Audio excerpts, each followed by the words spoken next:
Great.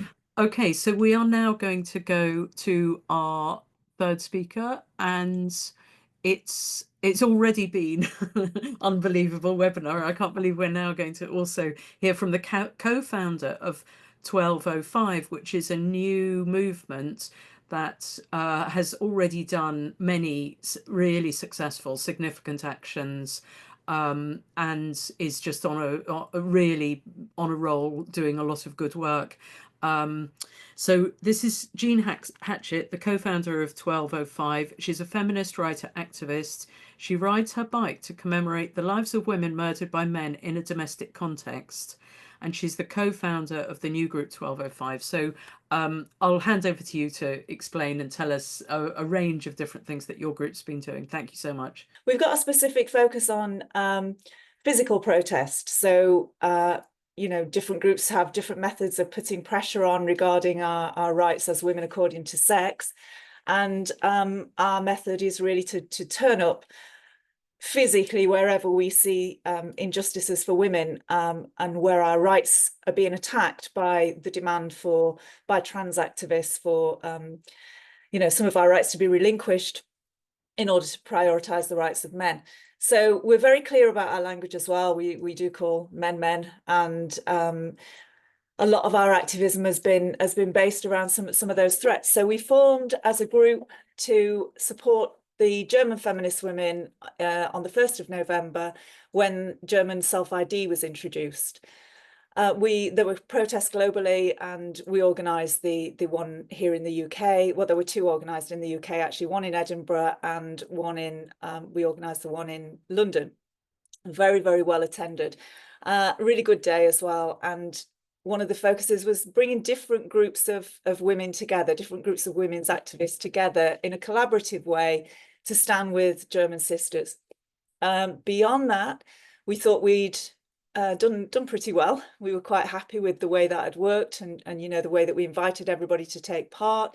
And we thought we'd roll the group forward. We didn't quite realise how we would be received, and we're just incredibly grateful to everybody that's been so welcoming of us as a new group. So we then decided we'd look at this injustice that was happening with the Football Association in the UK, where they had banned a young girl, a 17-year-old girl, from her own football team for 6 matches because she called a man a man. A man appeared on the opposite team. He'd got a beard. He said he was a woman. And she said, "Are you a man?" She didn't think he should be there, and she challenged him. Instead of that being seen as an injustice against women, that this man with a beard was pretending to be a woman and turning up in a woman's game and a woman's team, they instead punished her with a really grueling interview. They made her capitulate quite a lot, actually, to account for the language that she'd used, and she was given a 6-match ban. So we decided we would need to support her as women who couldn't be threatened and cowed by this incredibly powerful group. For those of you that don't know, the FA is a very, very powerful footballing body in the UK. Very wealthy, very influential. And so we decided we would turn up and object to what they'd done. And we took a protest to Wembley, which is the home of the FA, but also a really big footballing stadium. And it was really well attended, and we had quite a lot of press there. And that's what we really want to look at, is getting out on the streets and saying, we don't agree with this, we don't think this is right. We banners, leaflets, cards, whatever we need to do, chanting, megaphones, anything that draws the public's attention. And that really has happened rolling forwards, that the public have got really involved with that kind of activism. Just ordinary women, lots of us, middle-aged, because we don't have the same fear that young women have. We can't be sanctioned out of footballing games because we're not there in the first place. So that was really, really well received.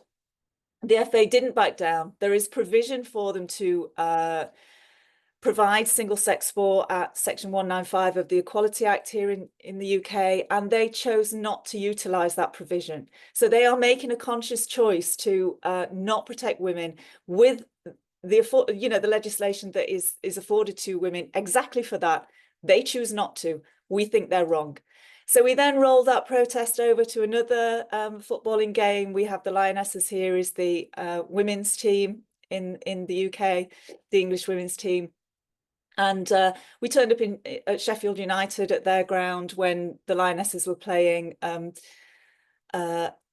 we organised again, quite a quiet protest this time, because it's the Lionesses are heavily attended by children and parents. And so we're willing to adapt our protest according to the demographic we're looking at. We worked well with the police. We made sure that we were respectful of the people attending. And that's how we aim to work. Anybody can turn up, anybody can support us. We don't ask a lot. Trans activists came and objected, and the police said, would you mind, going around the corner? We'll keep these lot here. They were noisy. They weren't well received by the public. And we said, yeah, of course, we'll move around the corner.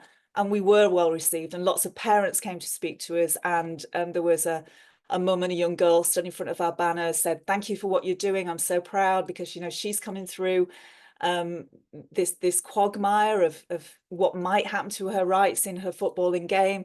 And so we've got huge public support, and that has been amazing. We then organised a protest against the BBC. They awarded the Women's Footballer of the Year to a man, saying he's a woman, still holding out, still saying he's a woman, and everybody can see with their eyes that that's clearly not the case. And so we organised three protests, sorry.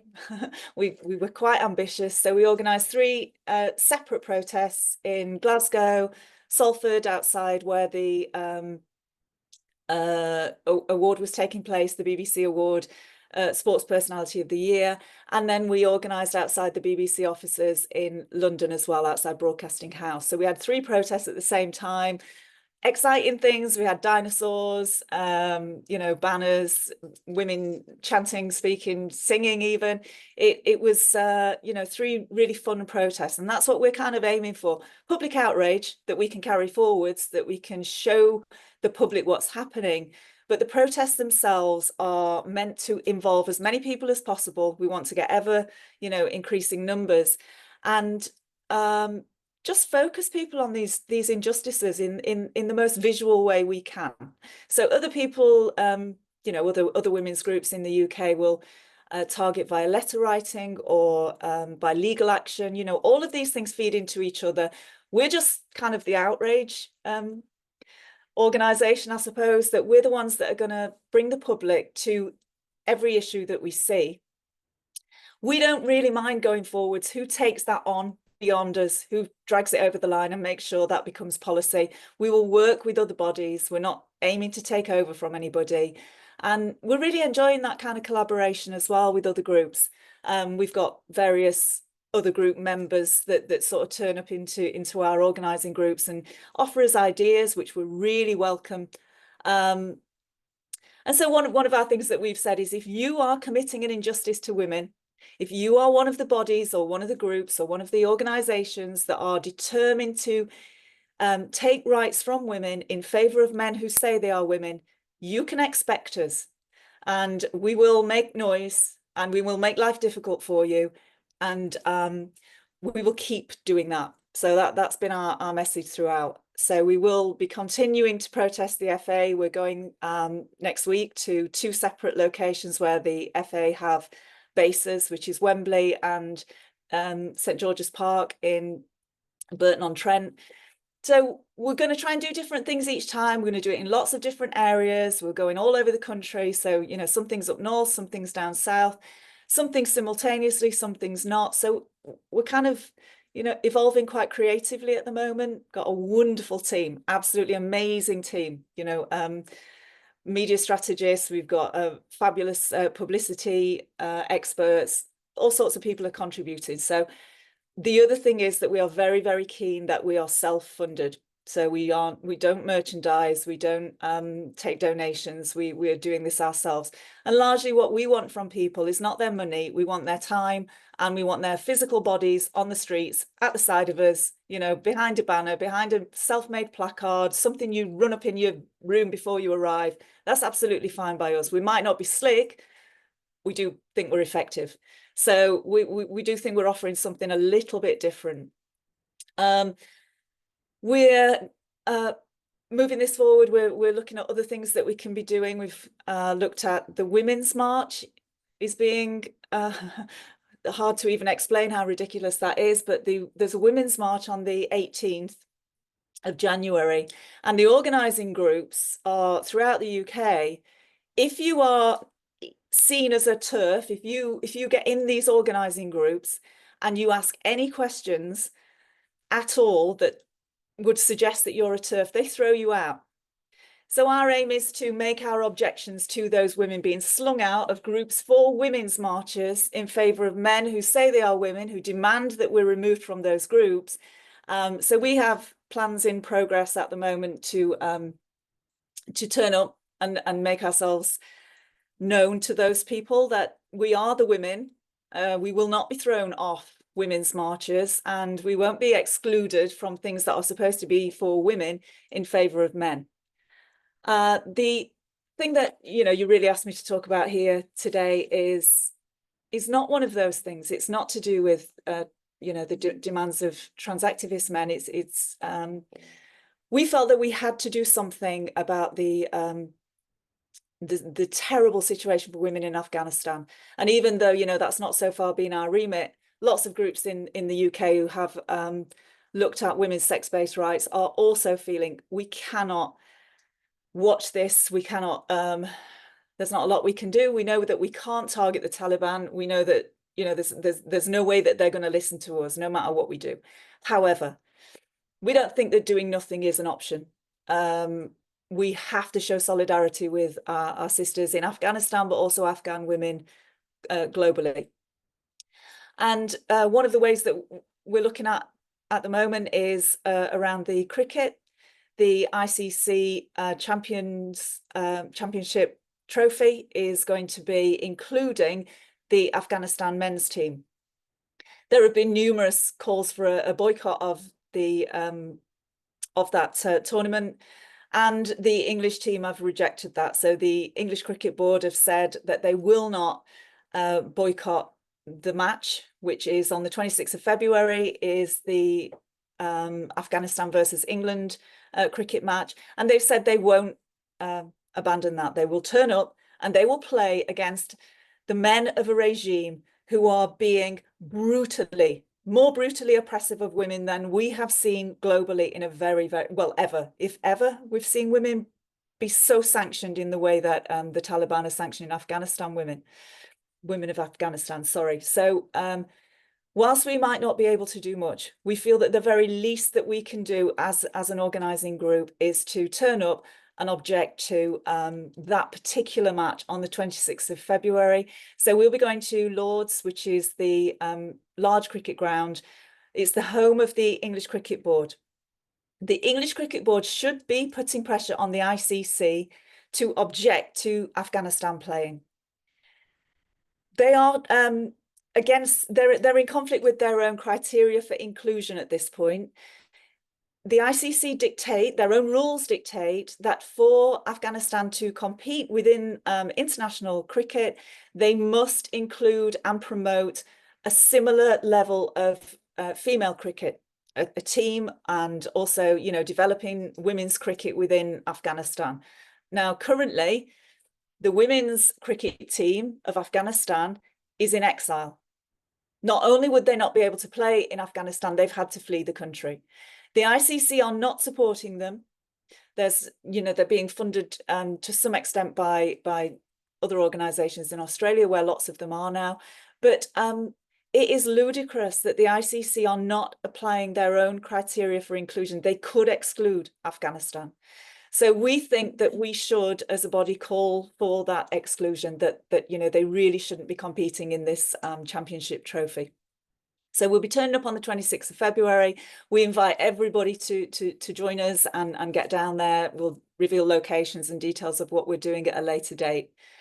What we also would really, really like is if women organise similar protests, whatever form of protest they wish, in their own countries at the time that their nation play Afghanistan, or in support of our protest.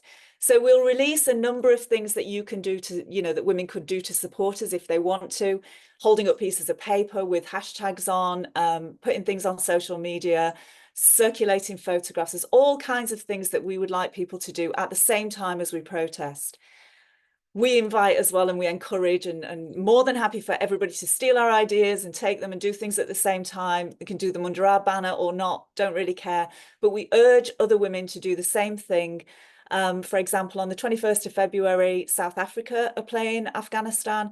It would be really great if South African women did something similar, go to a specific cricket ground and protest there, or, organize something online. We're physical, we like doing that. We'd hope that women would. If women want to do it under the 1205 banner and they want to do that globally and say, we're supporting 1205, knock up some placards with 1205 on, we're happy for you to do that. Take our stuff, use it, take our messages, take our hashtags. Yes, please, help yourselves. We're not protective of what we're doing here. We just want to support those women. We do not, and having said we don't think we can influence the Taliban in any way. What we cannot do is show the Taliban that there is an indifference to the plight of Afghan women. And so we have to do something, however small, however little effect it has on the situation there and on that regime. Women are relying on us. Women in Afghanistan and Afghan women globally cannot see us doing nothing. They simply cannot. So, I know lots of women's groups here in the UK are looking at organising something. This is our contribution, and we really hope, that you can get on board in some way and help support us. We wouldn't be doing any of this. Okay, we feel that all of these transgressions against women's rights, especially in the UK, have come from the permission of the Gender Recognition Act. And so we, as a group, we've said we are very, very delighted to welcome WDI UK's attempts to repeal the Gender Recognition Act. As a group, we get fully behind that. And I know, Joe has said that's going to be talked about more, and that's going to be an ongoing thing for WDI. We as a group are fully behind that. And, we applaud your activism in moving that forward. So yeah, join us, get involved with any of these things, or, as many of them as you want. Please join us in the cricket action. We'd really, really appreciate it. And thank you so much for having me here.